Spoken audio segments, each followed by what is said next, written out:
आज की कहानी भगवान श्री कृष्ण से संबंधित है। भगवान श्री कृष्ण की सीख पर आधारित कहानी। इस कहानी की शुरुआत होती है एक बिजनेसमैन से जो अपने बिजनेस को लेकर काफ़ी चिंता किया करता था कि क्या होगा आगे आने वाले कल में और कैसे काम आगे बढ़ेगा और उनके इस व्यवसाय को उनका बच्चा संभाल पाएगा या नहीं। उस बिजनेसमैन का एक लड़का भी था जो उनसे काफ़ी बार कहता रहता था कि पापा आप मुझे हमारे इस बिज़नेस को संभालने का एक मौका दीजिए, क्योंकि अब मुझे भी बिज़नेस करना आ गया है। लेकिन वो व्यक्ति कभी भी अपने बेटे को मौका नहीं देता। एक दिन इस बिजनेसमैन को दिल का दौरा पड़ जाता है और इसके चलते उनको हॉस्पिटल में भर्ती किया जाता है। जैसे ही ये खबर उनके बेटे को पता चलती है, उनका बेटा दौड़ करके अस्पताल में पहुंचता है। बेटे के अस्पताल में पहुंचने के बाद उसने ये देखा कि उसके पापा अब एडमिट हैं और डॉक्टर्स ने उससे ये कहा है कि आपके पापा अब पहले से थोड़ा ठीक हैं और धीरे धीरे करके वे अब रिकवर हो जाएंगे।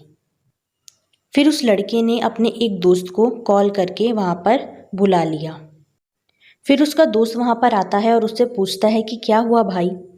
फिर उस बिजनेसमैन के लड़के ने अपने दोस्त से कहा कि मेरे पापा को दिल का दौरा आया है और उन्हें अस्पताल में एडमिट किया हुआ है। इसके बाद उस बिजनेसमैन का लड़का अपने दोस्त से कहता है कि चलना ज़रा बाहर चल के आ जाते हैं, बहुत देर हो गई है इधर। और फिर वो दोनों अस्पताल से बाहर चले जाते हैं। जब वो दोनों अस्पताल से बाहर निकले तब उनको एक आइसक्रीम वाला दिखाई देता है। फिर उस बिजनेसमैन के लड़के ने अपने दोस्त से कहा है कि भाई आ जाओ आइसक्रीम खाते हैं। ये बात सुनकर उसका दोस्त थोड़ा चौंकता है और मन ही मन कहता है कि अरे ये क्या पागलपन है, पापा अंदर भर्ती हैं और ये यहाँ पर आइसक्रीम खाने की सोच रहा है। फिर उन दोनों ने आइसक्रीम खरीद ली और वे दोनों आइसक्रीम खाने लगे। लेकिन उसका जो दोस्त था उससे रहा नहीं गया और उसने अपने दोस्त से पूछ लिया कि भाई मुझे समझ नहीं आ रहा है कि तुम्हारे बिजनेस का आगे क्या होगा और तुम्हारे पापा की तबीयत भी ठीक नहीं है और तू यहाँ आइसक्रीम खा रहा है, मुझे कुछ समझ में नहीं आ रहा है। फिर बिजनेसमैन के लड़के ने ऐसी बात कही, उसे आप ध्यान से पढ़िएगा। उसने अपने मित्र से कहा कि मुझे ये मालूम है कि तू ये सोच रहा होगा कि मेरे पापा एडमिट हैं, यहाँ पर आइसक्रीम चल रही है, मज़े चल रहे हैं, पर ऐसा कुछ भी नहीं है। मैं भगवान श्री कृष्ण का बहुत बड़ा भक्त हूँ और उनकी दो बातें हमेशा ज़िंदगी में याद रखता हूँ। पहली बात, जो हम सबको पता है कि काम करना है और फल की चिंता नहीं करनी है, इसलिए जो होगा देखा जाएगा। मैं सिर्फ अपने काम पर ही फोकस करूँगा और फिर बिजनेस भी अच्छा चलेगा। दूसरी बात, वो लड़का अपने दोस्त से कहता है कि मैं तुम्हें भगवान श्री कृष्ण की कहानी सुनाता हूँ जो तुम्हें दूसरी बात क्या है वो अच्छी तरह से समझाएगी। भगवान श्री कृष्ण की जो पत्नी थी जिनका नाम रुक्मिणी था, उनको जब पहला बेटा हुआ था तो उसका नाम प्रद्युम्न रखा गया और प्रद्युम्न के जन्म के 10 दिन पश्चात ही प्रद्युम्न का अपहरण हो गया। प्रद्युम्न के अपहरण के कारण रुक्मिणी नाराज और उदास रहने लगी।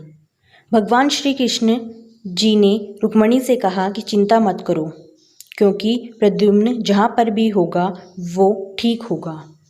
लेकिन इतना समझाने के बावजूद भी रुक्मिणी अपने बच्चे की चिंता में उदास और निराश रहती थी और इस तरह चिंता करते करते रुक्मिणी जी के 18 साल बीत गए। 18 साल के बाद द्वारका में प्रद्युम्न की वापसी हुई और जब प्रद्युम्न द्वारका में वापस आए तो उनके साथ में उनकी पत्नी मायावती भी थी।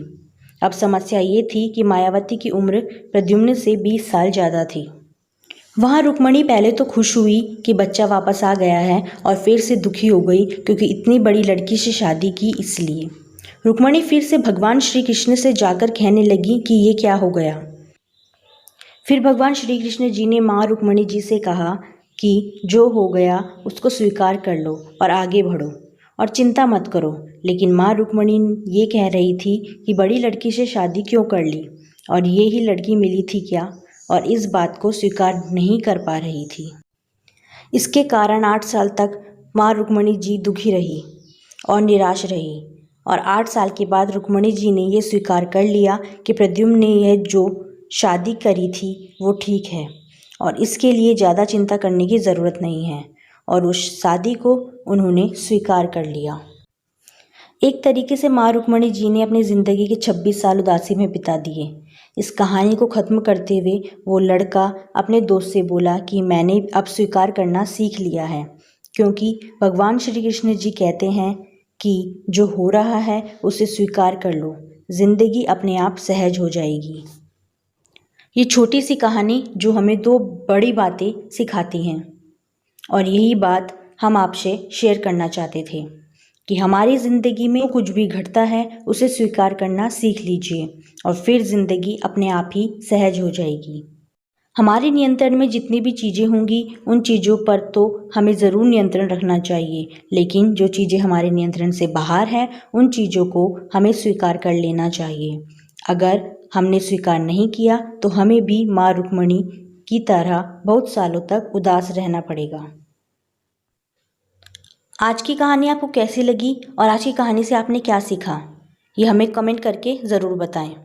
और अगर आपको आज की कहानी पसंद आई तो हमारे चैनल को सब्सक्राइब करें, साथ ही वीडियो को लाइक और शेयर ज़रूर करें। Thanks for watching.